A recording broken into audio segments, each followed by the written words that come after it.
अस्सलाम वालेकुम। हमल के दौरान खून कम क्यों होती है?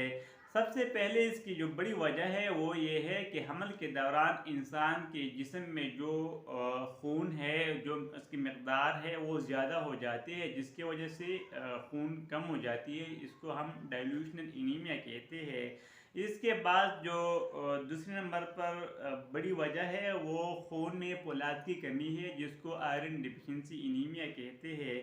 आम हालतों में औरतों में तो वैसे भी आयरन की कमी होती है और हमल के दौरान ये और बढ़ जाती है।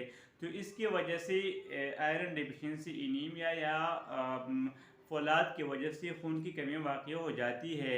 इसकी अलामात क्या है, फिर इसके इलाज क्या है और इससे बचने के लिए हमें क्या करनी चाहिए। आयरन डिफिशिएंसी की वजह से बच्चे को क्या नुकसान हो सकते हैं और माँ को क्या नुकसान हो सकते हैं, इन सब के बारे में जानने के लिए नीचे डिस्क्रिप्शन में वीडियो है, वो ज़रूर देख लीजिए।